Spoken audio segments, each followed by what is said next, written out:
Madayong adlaw matinians, Abril 5, 2025 karong adlaw. Ako si Josh Eric Jelgis.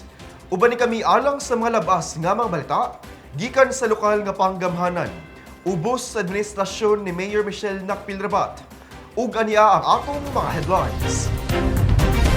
Kampanya sa mga lokal na kandidato nagsugod na. Sa eleksyon 101, Peace Covenant signing sa COMELEC nagmalampuson.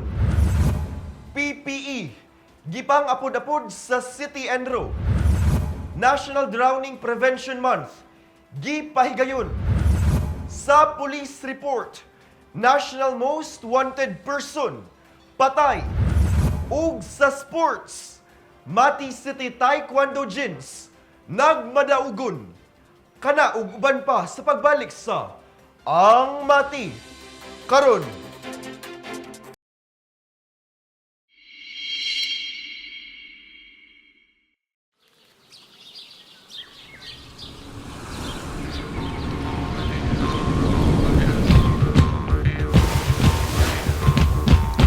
Boa noite, povo, que eu cheguei. Mais outra vez apresenta meu baianão. Povo, que eu cheguei. Mais outra. Boa noite, povo, que eu cheguei. Mais outra vez apresenta meu baianão.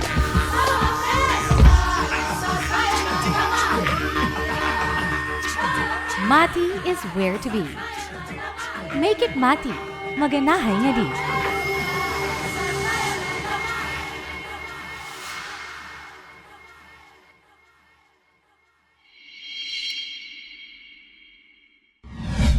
Kung may gustong isumbong nga problema sa inyong barangay, o di ka proyektong kinahanglan ninyo nga wala matagad, kung kamo nangitag kadangpan sa inyong suliran, i-report na kana sa Ang Mati Karon. Kami gadawat sa reklamo, hangyo o bisan pa man unsang mensaheng gusto ninyong madunggan sa lokal nga panggamhanan. I-report na yan. Ipadala lamang inyong mensahe hangyo ug mulo sa atong Facebook page, City of Mati LGU, aron among masibya sa Ang Mati Karon. Mamahimo usab kamong magpadala sa inyong video, mahitungod sa inyong issue. I-report na yan.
Matinians, andam ka ba panahon sa kalamidad?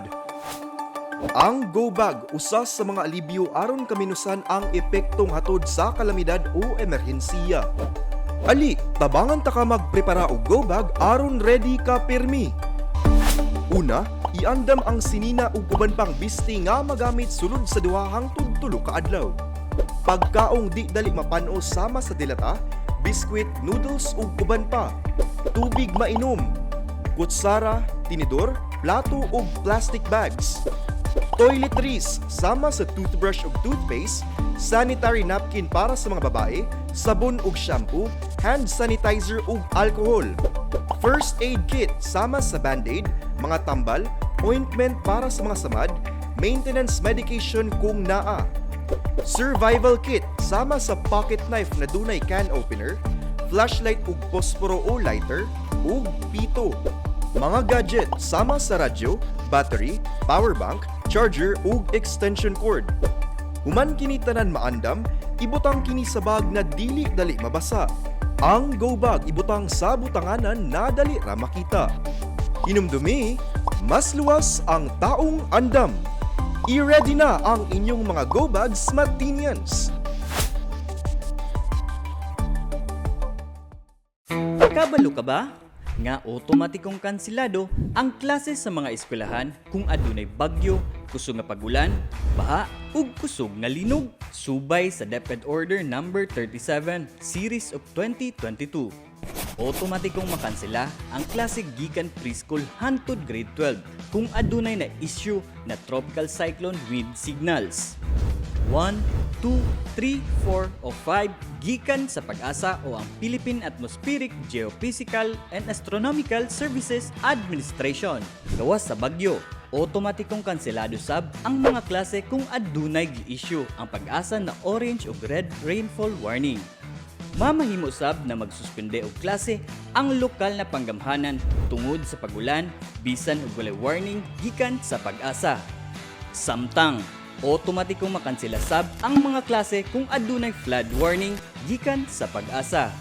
Makansela o masuspende sab ang mga klase bisan og walay flood warning sa PAG-ASA kung kini gimando sa lokal na panggamhanan. Sa panahon sa linog, otomatikong makansela ang mga klase kung lapas sa intensity 5 ang gideklara sa PHIVOLCS nakakusgon sa linog. Samtang mamahimong ikansela sa lokal na panggamhanan o mga school principal ang klase kung adunay linog na baba sa intensity 5 ang kakusgon. Kini nga polisiya mausab ang ginasubay sa Commission on Higher Education CONCHED. Karon, kabalo na ka!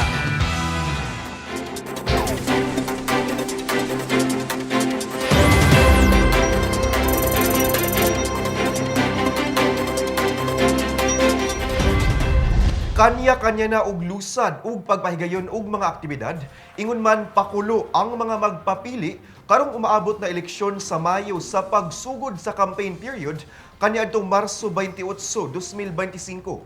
Pipila niini ang pagtuyok sa komunidad samtang gipatugtog ang mga jingle, pagsuroy sa mga barangay, pagpilit og mga poster ug pagpangampanya sa social media. Si Jasmine Tia sa report. Melodiya sa mga campaign jingles ang mibalot sa tibuok dakbayan sa Mati sugod kaniadtong Marso 28. Ti mailhan nga nagsugod na ang local campaign period namulungtad hangtod Mayo 10, 2025. Gawas sa mga campaign jingles, pipila sab ka mga pakulo ug aktibidad ang gipahigayon sa mga magpapili karong umaabot na eleksyon sama sa pagpilit sa mga poster, paglusad og mga campaign material sa social media ug pagsuroy sa matag barangay ug purok aron mangampanya direkta sa mga tao. Dili na bag-o sa mga magpapili ang pagpilit sa ilang mga tarpaulin o poster sa mga kadalanan aron makita sa katawhan apan violation sa COMELEC ubos sa Resolution No. 107320 ang illegal na pagpilit sa mga campaign materials sa mga kahoy. Maskin pa man aduna gihapoy mga campaign materials ang makita na gipapilit sa kahoy. Gawas pa niini aduna sa pipila ka mga post sa social media ang mikalat tungod sa pagtabon sa mga campaign materials sama sa tarpaulin ang ginabuhat sa uban na magpapili nga gikasuko sa mga supporters.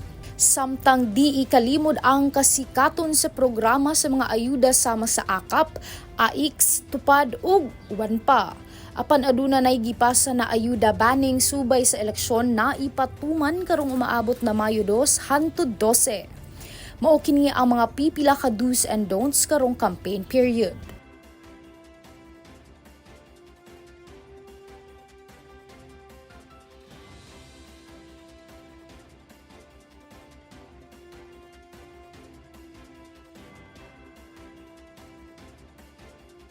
Karon na nagkaduol na ang eleksyon, mas ginadahom pa ang pipila ka mga aktibidad ug mga pakulo gikan sa mga magpapili.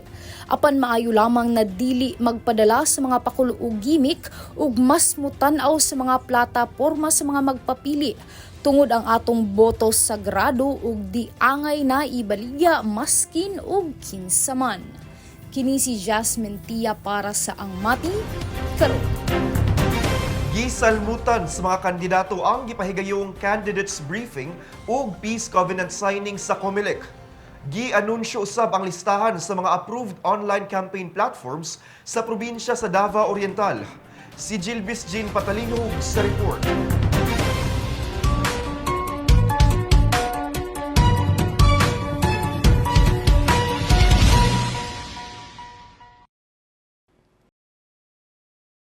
Malampusong nagpatigayon ang Commission on Elections kon COMELEC Davao Oriental uban sa Davao Oriental Province Police Office kon DOPO sa usa ka candidates briefing and peace covenant signing kaniadtong Marso 25 sa Barangay Dahican. Ang kalihukan gitambungan sa managlahing mga kandidato gikan sa tibuok probinsya nga nagtumong sa paghatag og klaro ug komprehensibong mga update bahin sa proseso sa eleksyon. Nagsugod ang briefing sa usa ka serye sa mga presentasyon nga naglakip sa mga regulasyon, pamalaod ug mga laka nga angay sundon sa mga kandidato aron masiguro ang patas ug hapsay nga eleksyon. Gihatagan usab ang mga kandidato og giya kung unsaon nila pag-navigate ang proseso ug pag-amping sa mga regulasyon nga magahatag og dugang seguridad.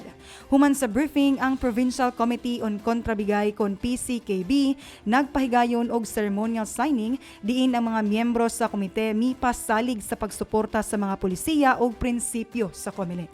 Gisundan kini sa interfaith prayer nga naghiusa sa mga lider sa komunidad ug mga kandidato sa solemneng higayon sa pagpamalandong ug panaghiusa. Ang mga partisipante misalmot usab sa Unity Walk nga nagsimbolo sa nagkahiusang pasalig sa kalinaw ug kooperasyon sa matag usa nga mitambong. Sa katapusan, ang mga partisipante miapil sa formal nga pagpirma sa Integrity Pledge ug Peace Covenant. Alang sa dugang pre-election activities, ang Office of the Provincial Election Supervisor sa Davao Oriental nga pinanguluhan ni Attorney Emily Kamaganakan nagpahigayon na usab sa susamang briefing o signing event sa 11 kalungsod sa probinsya. Kaniadtong Marso 26, ang mga kandidato ning Dakbayan sa Mati nakigbahin sa susamang kalihukan nga naglakip usab sa ceremonial signing sa Peace Covenant. Sa laing bahin, gi-anunsyo sa COMELEC ang list of approved fully compliant registrations for online campaign platforms of local candidates ning Dakbayan sa Mati ingon man sa tibuok Davao Oriental. Ang listahan naglakip sa mga kandidato sa provincial, municipal, city ug district positions nga magahatag og dugang transparency ug accountability sa ilang pagpangampanya pinaagi sa digital platforms nga makita sa official Facebook page sa COMELEC Davao Oriental. Nagpahimang no usab ang COMELEC nga ang usa ka kandidato dili automatikong madaog bisan pa walay kalaban. Aron magdaog kinahanglan nga makakuha ang kandidato og labaw sa 50% sa mga boto kon 50% plus 1 sa miboto sa adlaw sa piniliay. Kini si Gilbis Jean Patalinghog para sa Ang Mati karon. Nagpahigayon og personal protective equipment distribution ug annual health assessment ang buhatan sa City Enro sa miaging simana alang sa ilang mga trabahante ug local partners. Si Albert Louis Villar Jr. sa report. Nang apud-apud og personal protective equipment kon PPE ang City Environment and Natural Resources Office niadtong Marso 25, 2025 sa ilahang 130 ka waste collectors, sorters ug sa ilahang bin bike partners. Gipahigayon ang nasangpit na distribution sa Sambuukan Hall, City Hall Compound. Nakadawat og PPE sets ang mga waste collectors sa Shenro nga gilangkuban sa protective caps, reflective vests, boots, raincoats, sweatshirts, gloves, shovels ug baskets. Kini aron masiguro nga protektado ug luwas sa mga physical injuries ug chemical exposure ang mga personal sa Shenro. Samtang ginakolekta ang mga basura sa mga panimalay sa Dakbayan. Samtang nakadawat og reflective vests, sweatshirts ug caps ang mga benepisyaryo sa Binbay Project sa buhatan. Samtang usa-usab ka annual health assessment ang gipahigayon sa maong buhatan niadtong Marso 27, 2025 sa Sangguniang Panglungsod Building, City Hall Compound. Sumatotal isa kagatos ka mga waste collectors and sorters ug ingon man drivers ang gihatagan og serbisyong medikal sa City Health Office sa Dakbayan sa Mati. Apil sa mga assessment ang mga serbisyo ubos sa PhilHealth Konsulta Package, sama sa mga general check-ups, laboratory test, x-ray ug libreng maintenance medicines. Tumong sa mga inisyatiba nga masiguro nga baskog ang palawas ug walay balatian ang mga waste management personnel sa Dakbayan sa Mati. Sanglit, sila ang mga direktang mataputan sa mga bakterya ug viruses gikan sa pagpangolekta sa basura. Kini nga mga aktibidades nagpakita sa pasalig sa lokal na panggamhanan nga kahatagan ug mamentenar ang maayong panglawas sa matag personahe sa LGU ug ingon man ang panglawas sa kinatibukan. Kini si Albert Louis Villar Jr. para sa Ang Mati Karon. Sa among pagbalik, National Drowning Prevention Month, gipahigayon, National Most Wanted Person, patay, ug sa sports, Mati City Taekwondo Gyms, nagmadaugon, kana sa pagbalik sa Ang Mati Karon.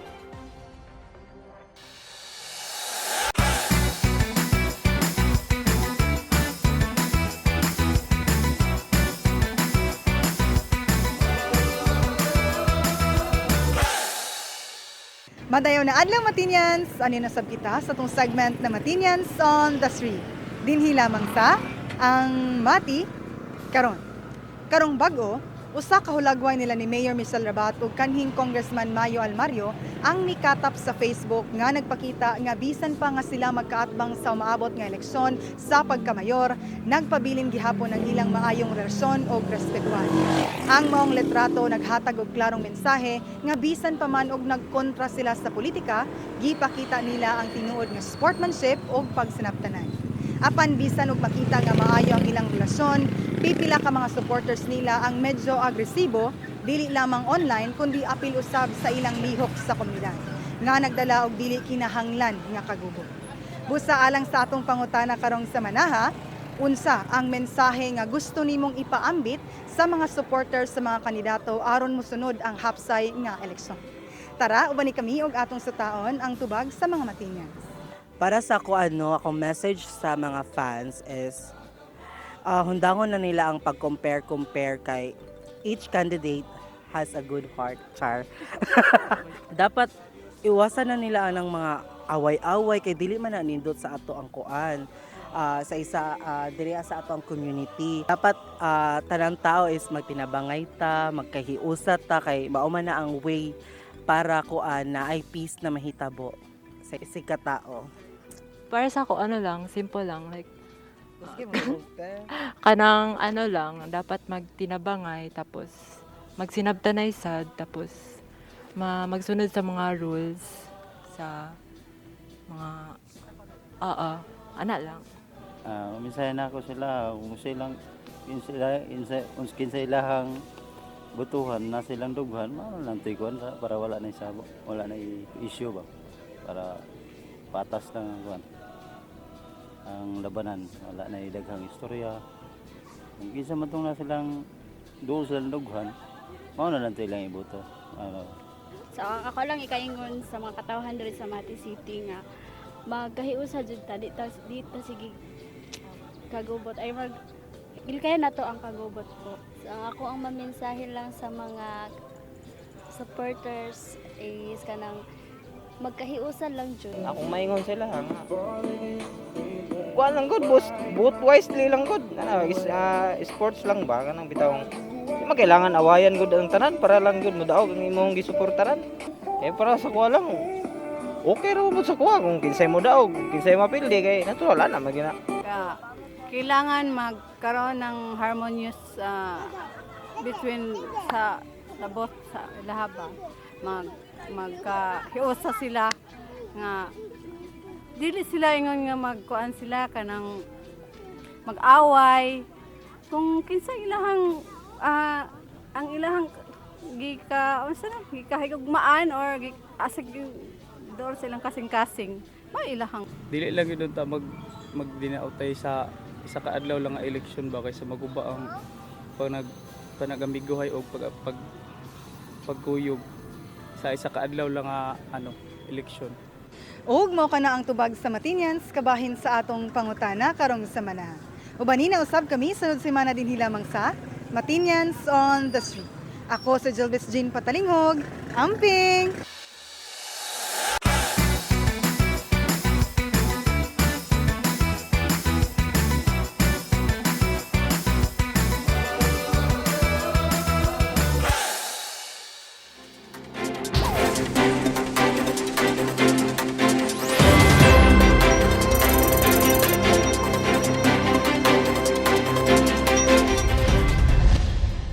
Malampuson nga may partisipar ang dakbayan sa Mati sa gipahigayong kampanya sa Department of Health isip pagsaulog sa Drowning Prevention Month 2025 nga adunay temang Do Your Part, Be Water Smart.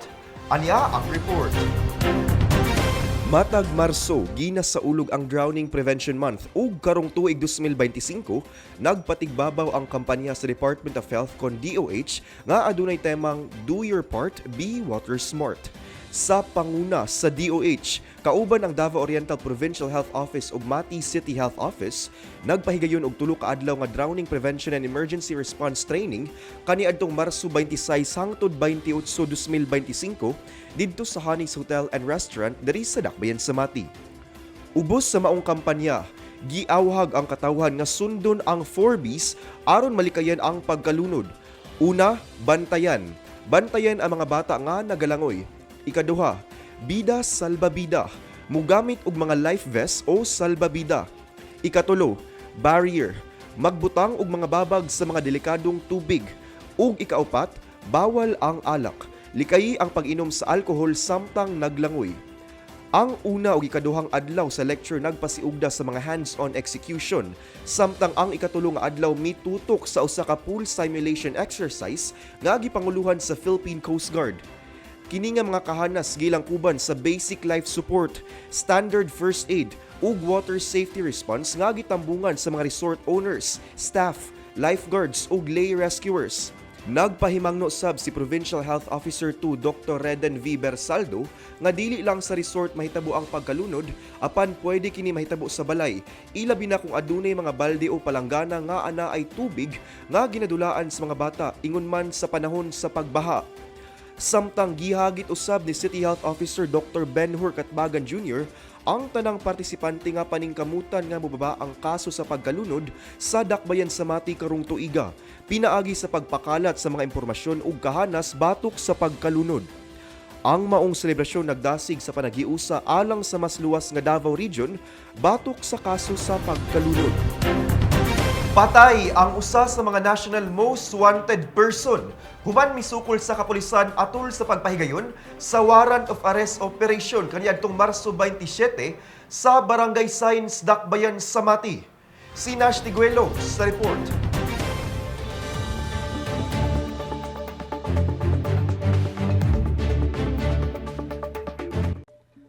Patay ang giilang alias Abay nga usa ka national most wanted person ug leader sa usa ka kilabot nga grupo nga nailhang Madanlo Criminal Group kaniadto Repolyo Criminal Group human sa gipahigayon nga warrant of arrest operation kaniadtong Marso 27 sa Barangay Science ning Dakbayan sa Mati. Base sa report sa Davao Oriental Police Provincial Office, Kundupo, misukol ang suspect sa mga otoridad sa dihang giserve ang warrant of arrest. Tungod niini, napugos ang kapulisan sa pag-neutralize sa target nga napusilan sa dughan.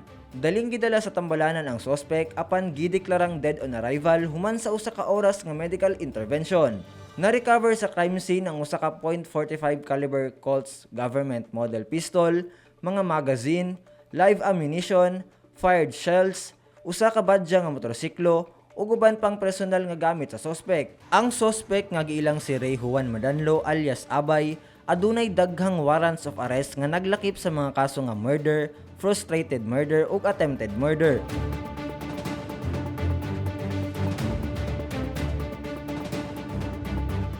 Giawag sa kapulisan ang publiko nga ipadayon ang suporta sa kampanya sa PNP batok sa tanang porma sa kriminalidad ug i-report dayon ang bisan unsang illegal nga kalihukan sa 12 nga police station. Kini si Nash Tiguelo alang sa inyong balita.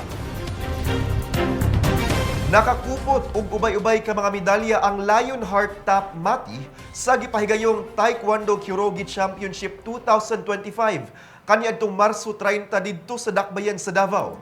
Si Peter Jan Buencamino sa dugang detalye.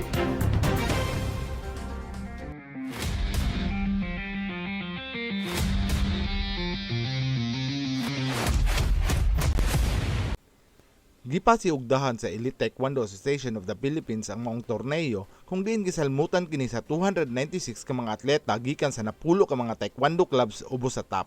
Precision, technique ug power ang gipakita sa 15 ka mga matinyan taekwondo jin nga misalmot sa maong torneo kung diin mikupot sila og 6 ka bulawang medalya, 7 ka silver ug 3 ka bronze.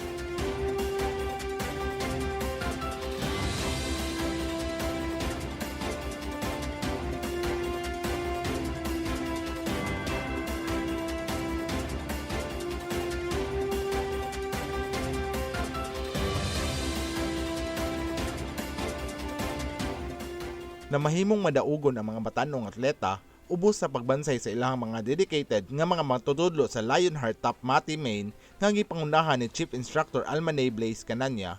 Inubanan pa sa uban pang instructors nga sila Instructor Shannon Mars Canania, Assistant Instructor Alfred Rodriguez ug Assistant Coaches Vana Marquez ug Jeneline Macagubang. Dakong pasalamat sa mga atleta sa tanang misuporta kanila, hilabi na sa mga ginikanan, coaches o supporters nga padayon sa paghatag og inspirasyon, kusog ug pagsalig kanila.